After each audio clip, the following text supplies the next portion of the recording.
Mark Ainley from 𝗥𝗲𝗹𝘁 𝗟𝗟𝗖. What I want to talk to you about today is security deposit interest. Depending where you're at in the state of Illinois, there's different rules you have to follow. So let's break it down. First location that's the most important, the most risk you have as a landlord if you don't handle security deposit interest right, is in the city of Chicago.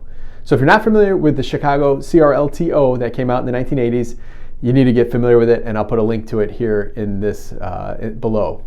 But in that ordinance that was passed, like I said, back in 1983, it spells out specifically how, when, how much you have to pay out for security deposits. So make sure you give that. Now, a lot of people in Chicago do security deposit alternatives, or they'll do non-refundable moving fees and not even collect a security deposit. Now, you might think that's crazy, but the amount of risk there is when you collect a security deposit in Chicago is massive. So make sure you understand all the rules, the laws. You have to have the right lease. So, I mean, going back here, you got to make sure you have the right lease.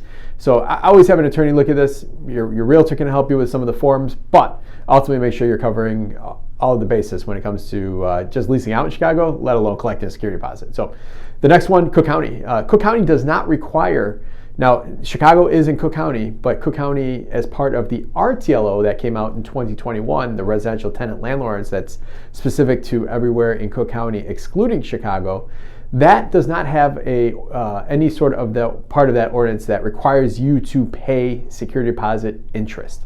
Now, what that does do, there's a whole bunch of other security deposit laws you have to, as far as disclosure, receipts, you got it, you have to hold it in a certain account. On the front page of your lease, you have to have written on there what banking institution you have. So if you're at Chase in Bloomingdale, you have to have on the front page of your lease that security deposits held at 437 West Schick in Bloomingdale.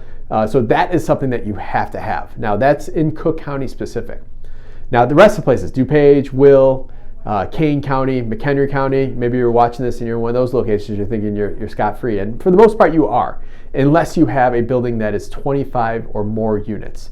If you have a single family home, a townhouse, or if you have 25 single family homes, you don't have to worry about it. But if you have one building, one property, one parcel number that's got 25 units, you do have to pay a security deposit every 12 months. And I put some detail here below for that. So just to recap here, if you're in Chicago, you have to pay security deposit interest. If you're in Cook County, you do not have to pay security deposit interest, but lots of rules of what you have to do if you are going to collect security deposit. And if you're in the rest of Illinois, you do not have to pay security deposit interest unless you have an individual property that has 25 units or more. So if you have any questions, reach out to me, Mark at 𝗥𝗲𝗹𝘁 My information's below.